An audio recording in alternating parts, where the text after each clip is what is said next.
নমস্কাৰ মোৰ ছাত্ৰ-ছাত্ৰীসকল আজিৰ এই ভিডিঅটো মই আগবঢ়ালো সেইসকল ছাত্ৰ-ছাত্ৰীৰ বাবে যিসকলে ক্লাছ 11 অৰ্থাৎ এইচএছ ফাৰ্ষ্ট ইয়াৰত স্কিল পেপাৰৰ অধীনত এগ্ৰিকালচাৰ নামৰ পেপাৰখন বাছনি কৰিছা এই পেপাৰখনৰ সিলেবাস তথা এক্সামৰ স্কিম সম্পৰ্কে আজি মই ইয়াত আলোচনা কৰিম গতিকে যদি প্ৰয়োজনীয় যেন অনুভৱ কৰা তেন্তে তোমালোকে ক্লাছটো অলপ মনোযোগেৰে চাবা এইখিনি কথাও লগতে মই তোমালোকক জনাই থওঁ যদিহে তোমালোকে বিচৰা তেতিয়া হলে মই সিলেবাসখিনি ডিসকাশন কৰাৰ পিছত চেপ্টাৰ ওয়াইজে ইয়াত কিছু তোমালোকক ইনফৰমেশন প্ৰভাইড কৰিম যিখিনি এক্সাম কেন্দ্ৰিক হ'ব গতিকে তোমালোকে মোক জনাবা যদি বিচৰা তেন্তে পলম নকৰি মই তোমালোকৰ মূল বিষয়বস্তুলৈকে আহিছো পোনপ্ৰথমতে তোমালোকে এইখিনি কথা জানি লোৱা নতুন শিক্ষা নীতি 2020 চনৰ নিয়ম অনুসৰি উচ্চতৰ মাধ্যমিকৰ ছাত্ৰ-ছাত্ৰীসকলক এখন স্কিল পেপাৰ অৰ্থাৎ দক্ষতা বৃদ্ধিৰ কাৰণে এখন পেপাৰ পঢ়াটো বাধ্যতামূলক কৰা হৈছে এই বাধ্যতামূলক স্কিল পেপাৰৰ বাবে কেইবাটাও বিষয় আমাক অফাৰ কৰা হৈছে তাৰ মাজৰ এটা বিষয় হৈছে এগ্ৰিকালচাৰ এই পেপাৰখন আগতে ভোকেশনাল ষ্টুডেন্টস সকলে পঢ়াৰ সুযোগ পাইছিল কিন্তু তেতিয়াৰ সিলেবাস আৰু বৰ্তমানৰ সিলেবাসৰ মাজত যথেষ্টখিনি পাৰ্থক্য আছে আনকি স্কিম অফ এক্সাম অৰ্থাৎ পৰীক্ষা কি ধৰণে পতা হ'ব সেই বিষয়েও কিছু পৰিৱৰ্তন আমি সিলেবাসত দেখিবলৈ পাইছো গতিকে প্ৰথমতে মই তোমালোকক পেপাৰখনৰ সিলেবাস সম্পৰ্কে আৰু স্কিম সম্পৰ্কে ব্যাখ্যা কৰি দিওঁ এগ্ৰিকালচাৰ বুলি যিটো বিষয়ৰ কথা কৈ আছো এই বিষয়টো দুটা বিকল্প খণ্ডত আমাক অফাৰ কৰা হৈছে বিকল্প খণ্ড মানে এগ্ৰিকালচাৰ বা কৃষি বুলি আমি যিখন পেপাৰক কৈছো তাৰ এটা খণ্ড হৈছে এগ্ৰিকালচাৰ এণ্ড ফ্লোৰিকালচাৰিষ্ট অৰ্থাৎ কৃষি আৰু পুষ্প কৃষকৰ বিষয়ে কৃষিৰে এটা খণ্ড ফুলৰ খেতিয়কসকলে কেনেকৈ কৰিব পাৰে তাৰ কমাৰ্চিয়েলাইজেশ্যন বা বাণিজ্যিকীকৰণ কেনেকৈ হ'ব পাৰে এটা খণ্ডত ইয়াৰ বিষয়ে আমাক পঢ়িবলৈ সুযোগ দিয়া হৈছে আনহাতে এটা আকৌ খণ্ড আছে এগ্ৰিকালচাৰ এণ্ড ডেইৰী ফাৰ্মিং অৰ্থাৎ কৃষি আৰু দুগ্ধ উৎপাদন গাখীৰৰ উৎপাদনৰ বিষয়ে একেখন কোৱেশ্চন পেপাৰতে তোমালোকে এই দুয়োটা খণ্ডৰ কোৱেশ্চন পাবা কিন্তু দুয়োটা খণ্ডৰ কোৱেশ্চন পালেও যিকোনো এটা খণ্ডৰ উত্তৰহে তোমালোকে কৰিব লাগিব সানমিহলিকৈ দুয়োটা খণ্ডৰ উত্তৰ কৰিব নালাগে বা নোৱাৰা খণ্ড দুটাৰ কোনটোৰ প্ৰস্তুতি তোমালোকে চলাবা এইখিনিৰ সিদ্ধান্ত গ্ৰহণ কৰাৰ আগতে তোমালোকে সিলেবাসত কোনবোৰ চেপ্টাৰছ আছে ইয়াৰ বিষয়বস্তুটো কেনেকুৱা সেই বিষয়ে আগতে জানি লোৱাটো খুবেই দৰকাৰী সেয়েহে পোনপ্ৰথমতে মই তোমালোকক এগ্ৰিকালচাৰ আৰু ফ্লোৰিকালচাৰিষ্ট অৰ্থাৎ কৃষি আৰু পুষ্প কৃষক এইটো খণ্ডৰ সিলেবাস সম্পৰ্কে আলোচনা কৰি দিম গতিকে তোমালোকে প্ৰথমতে ধ্যান দি এইখিনি বস্তু জানিবলৈ যত্ন কৰা এই যেহেতু ইতিমধ্যে মই কৈ উঠিছো এই স্কিল পেপাৰৰ যি সিলেবাস এই সিলেবাস আমাক এতিয়াও অসম ৰাজ্যিক শিক্ষা পৰিষদৰ পৰা প্ৰভাইড কৰিব পৰা হোৱা নাই এতিয়ালৈকে আমি যিখিনি সিলেবাস পাইছো এইখিনি CBSE প্যাটাৰ্ণত প্ৰভাইড কৰা হৈছে আৰু ষ্টাডি মেটেৰিয়েলছ বিলাকো তোমালোকে অসমীয়াত উপলব্ধ নাপাবা গতিকে ইংৰাজীৰ পৰা যদিহে আমি ইয়াক ট্ৰান্সলেট কৰি বা ভাষান্তৰ কৰি লওঁ তেতিয়া হলে ইয়াত এনেকৈ আমি এক্সপ্লেইন কৰিব পাৰো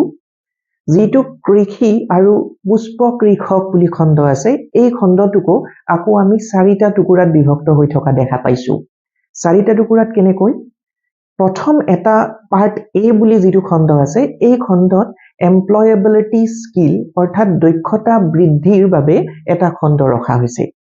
এই খণ্ডটোত মুঠ 5টা চেপ্টাৰ আছে আৰু এই চেপ্টাৰ কেইটাৰ পৰা আমাক পৰীক্ষাত লিখিত অংশখিনিত 10 নম্বৰৰ প্ৰশ্ন সোধা হ'ব 5টা চেপ্টাৰৰ বিষয়ে কিনো আছে সেইটো মই ডিটেইলছত আলোচনা কৰিম কিন্তু প্ৰথমতে জানি থৈ দিয়া এমপ্লয়েবিলিটি স্কিল এইটো খণ্ড পাৰ্ট এ বুলি যিটো এক্সপ্লেইন কৰা হৈছে তাত 5টা টুকুৰা আছে 5টা ইউনিট আছে আৰু সেই ইউনিটৰ পৰা আমি মুঠ 10 নম্বৰৰ প্ৰশ্ন পাম তাৰ পিছত ভোকেশনাল স্কিল যিখিনি আছে দক্ষতা বৃদ্ধিৰ বাবে সেইখিনিতহে আমি ফ্লোৰিকালচাৰ বা ফ্লোৰিকালচাৰিষ্ট পুষ্প কৃষি বা ফুলৰ খেতি কি ধৰণে কৰা হয় ফুলৰ প্ৰকাৰসমূহ ইত্যাদি বিষয় আমি পঢ়িবলৈ পাম সেই খণ্ডখিনিত আছে মুঠ 40 নম্বৰ তাত কেইবাটাও চেপ্টাৰছ আছে আৰু সেইখিনি সম্পূৰ্ণ লিখিত পৰীক্ষা হ'ব তাৰ পিছত পাৰ্ট সি বুলি যিখিনি ৰখা হৈছে সেইখিনি হৈছে প্ৰেক্টিকেল works practical works বোৰ অলপ গৱেষণা ভিত্তিক আমি ফিল্ড ওয়াৰ্ক কৰিব লাগিব এখন বাগিচা কেনেকৈ পাতিব লাগে বাগিচাত কিছুমান গৱেষণা ভিত্তিক কাৰ্য থাকে এই বিষয়ে আমি তাত কৰাৰ সুযোগ পাম এইখিনি ইন্টাৰেষ্টিং পাৰ্ট হয় কাৰণ হাতে কামি আমি কিছু কথা শিকাৰ সুযোগ পাওঁ এইখিনিৰ ওপৰত ভিত্তি কৰিও আমাক এটা পৰীক্ষা পাতা হ'ব আৰু সেই পৰীক্ষাত 35 মাৰ্কস আছে 35 নম্বৰ আছে তাত এই গোটেইখিনিৰ উপৰিও পাৰ্ট ডি বুলিও এটা খণ্ড আছে পাৰ্ট ডি খণ্ডটোত আমি এটা প্ৰজেক্ট লিখি উলিয়াব লাগে প্ৰকল্প এটা লিখি উলিয়াব লাগে এক প্ৰকাৰ ক'বলৈ হলে এখন ৰচনাৰ নিচিনা লিখাৰ ধৰণটো অকমান বেলেগ কিন্তু এখন ৰচনাৰ নিচিনাকৈ আমি এটা প্ৰজেক্ট ওয়াৰ্ক কৰিব লাগে এইখিনিৰ পৰা আছে 15 মাৰ্কস গতিকে ইয়াক এনেকৈ ক'ব পাৰিম যে দুটা খণ্ডত ই বিভক্ত হৈ আছে প্ৰেক্টিকেল আৰু প্ৰজেক্ট ওয়াৰ্ক মিলি পিনি আমি 50 মাৰ্কস পাম আৰু যিখিনি লিখিত পৰীক্ষা হল এক্সাম তাত আমি পাম 50 মাৰ্কস এইখিনি আছিল আমাৰ ফ্লোৰিকালচাৰিষ্ট এগ্ৰিকালচাৰৰ যেটো খণ্ড তাৰ মূল বিষয়বস্তু এতিয়া যদি মই কওঁ এমপ্লয়েবিলিটি স্কিলৰ ভিতৰত আমি কি পঢ়িব লাগিব এই বিষয়ে তেতিয়া হলে তোমালোকে প্ৰথমতে চাই লোৱা আমি ইয়াৰ অধীনত এই পাঁচটা চেপ্টাৰ পঢ়িব লাগিব নামেৰে মই কৈ দিছো এই চেপ্টাৰ কেইটাৰ বিষয়ে আৰু বিষয়বস্তু কেইটাৰ কথাও মই কম ডিটেইলছত যোৱাৰ আগতে প্ৰথমটো খণ্ড যেটো পাৰ্ট এ বুলি পাইছা তোমালোকে তাত এমপ্লয়েবিলিটি স্কিল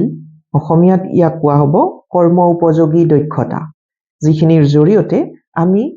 কৰ্ম বা সংস্থাপন লাভ কৰিব পাৰো বা সংস্থাপনত কামত আহিব পাৰে এই খণ্ডটোৰ প্ৰথমটো ইউনিট ইংৰাজীত কোৱা হৈছে কমিউনিকেশ্যন স্কিলছ অসমীয়াত আমি ক'ব পাৰো যোগাযোগৰ দক্ষতা অৰ্থাৎ এই চেপ্টাৰটোত আমি পঢ়িব লাগিব কি ধৰণে আমি আনুষ্ঠানিক বা অনানুষ্ঠানিক যোগাযোগ স্থাপন কৰিব পাৰো কেনেকৈ এজন ব্যক্তি বা এটা প্ৰতিষ্ঠানৰ হৈতে বা এটা পক্ষৰ লগত আমি যোগাযোগ ৰাখিব পাৰো যোগাযোগ স্থাপন কৰিব পাৰো ইয়াৰ দক্ষতাৰ বিষয়ে পঢ়িবলৈ সুযোগ দিয়া হৈছে কেতিয়াবা এনেকুৱা হ'ব পাৰে আমি যদি নিজৰ প্ৰয়োজনীয়তা পূৰণৰ বাবে বা নিজৰ সুবিধা এটা গ্ৰহণৰ বাবে কাৰোবাক এপ্ৰোচ কৰিব লগা হয় তেতিয়া হলে হাউ উই ক্যান এপ্ৰোচ হিম কেনেকৈ তেওঁক আমি এপ্ৰোচ কৰিব পাৰো আৰু তেওঁৰ পৰা আমাৰ কামটো মুকলাই আনিব পাৰো কেনেকৈ আমি ৰিকুৱেষ্ট কৰিব পাৰো কেনেকৈ আমি কাৰোবাক অৰ্ডাৰ দিব পাৰো এই ইত্যাদি দক্ষতাৰ বিষয়ে আমি এই খণ্ডটোত পঢ়িবলৈ সুযোগ পাম দ্বিতীয়টো ইউনিট ইংৰাজীত কোৱা হৈছে সেলফ মেনেজমেন্ট স্কিলছ অসমীয়াত আমি ক'ব পাৰো স্ব-পৰিচালনাৰ দক্ষতা নিজকে কেনেকৈ আমি মেইনটেইন কৰিব পাৰো ইয়াত এই চেপ্টাৰটোত পঢ়িবলৈ দিয়া হৈছে ইয়াত সময়ৰ অনুশাসনৰ কথা আছে আমি কেনেকৈ নিজক সংযম ৰাখি পিনি আমাৰ উদ্দেশ্যত উপনীত হ'ব পাৰো ইত্যাদিৰ স্কিল বা দক্ষতাৰ বিষয়ে শিকোৱা হৈছে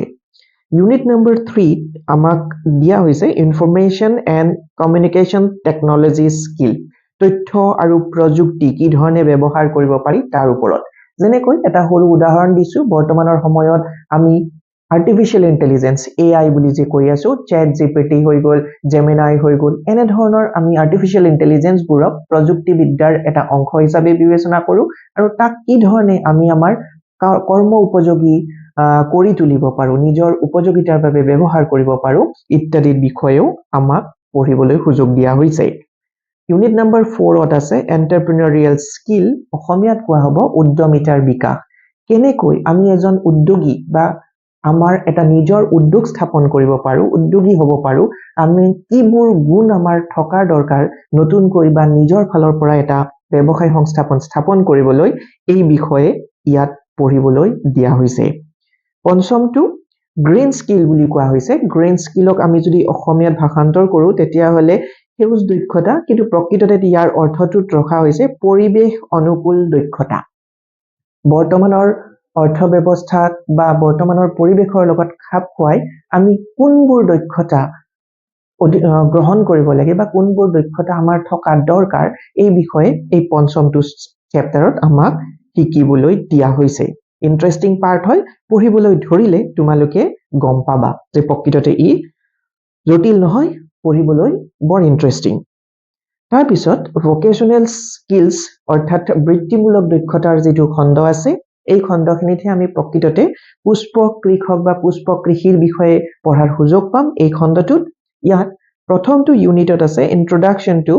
ফ্লোৰিকালচাৰ অৰ্থাৎ পুষ্প কৃষি মানেনো কি তাৰ পৰিচয়ৰ বিষয়ে এইটো চেপ্টাৰত আমাক পঢ়াইছে দ্বিতীয়তে আছে আমাৰ সেকেন্ড ইউনিট নাৰ্সাৰী মেনেজমেন্ট অৰ্থাৎ নাৰ্সাৰী এখন কেনেকৈ স্থাপন বা পৰিচালনা কৰিব পাৰি নাৰ্সাৰী মানে তোমালোকে গম পাইছা নিশ্চয়